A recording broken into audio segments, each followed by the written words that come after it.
Welcome to the February 2021 Star Wars Canon Update. Last month we got one new book, a new short story, and 5 new comic issues, so let's dive in.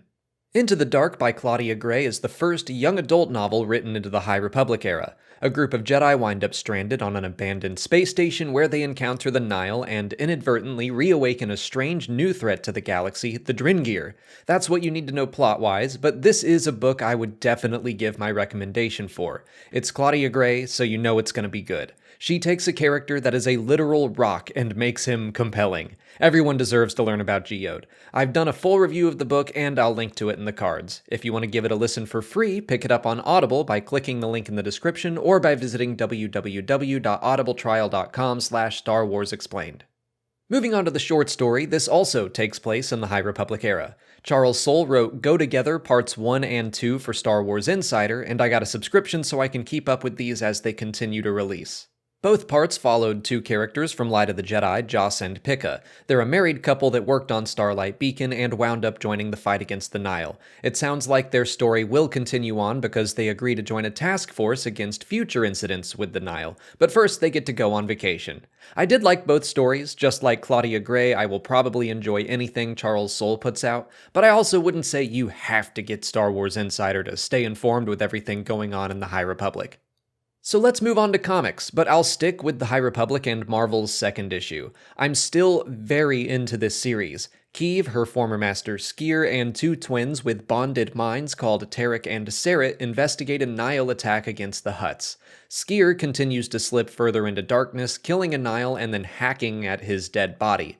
The Jedi are understandably concerned about this, but Skier and Saret investigate the attacked ship's origins, where it looks like they're about to run into the Dringir themselves. I think the twin characters are great. I'm really into Skier and his struggles, but I also loved seeing Vernestra Rwoh from A Test of Courage enter the story. I think these comics are going to really help make the wait between novels easier and exciting. So let's talk about our final High Republic story of the month, the first issue of Daniel Jose Older's High Republic Adventures. I think people are probably used to my reviews for the Adventures line. I'm usually like, yeah, they're fine, but not for me. I like them more when they have ongoing storylines like the Vader's Castle series or Clone Wars Battle Tales. I think the same is going to be very true for the High Republic Adventures because it was really great. I'm still not the target, it's still more simple than the Marvel series, but man, it made me feel for its characters and their peril in only one issue. It quickly raised and answered some profound questions while still making me excited for what's to come. Basically, Yoda and a bunch of Padawans help save a planet, and a young girl realizes her potential in the Force while her friend is taken by the Nihil. It's simple, but so effective. It's easily one of the top issues of any of the Adventures line of Star Wars comics. But let's get into some non-High Republic content, shall we? Star Wars 11 picked up the story of a rebel squadron trapped by the Empire while Lobot's life hangs in the balance.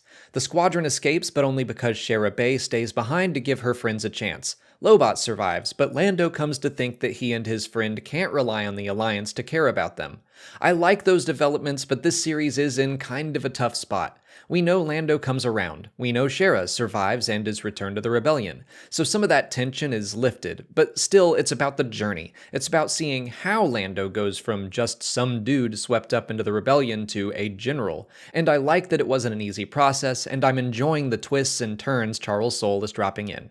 Darth Vader issue 10 was very trippy and cool. Vader and Ochi travel through the Red Nebula where they each receive visions of the future thanks to the massive creature that lives there. Visions of their deaths to be specific, although they aren't necessarily accurate. I've covered all that in a separate video if you want to hear what I think of it. At any rate, they finally reach Exegol, and I'm sufficiently psyched to see what they find there. I have praised this series for months now for its ability to change my perspective on some of the story elements of The Rise of Skywalker that I didn't enjoy.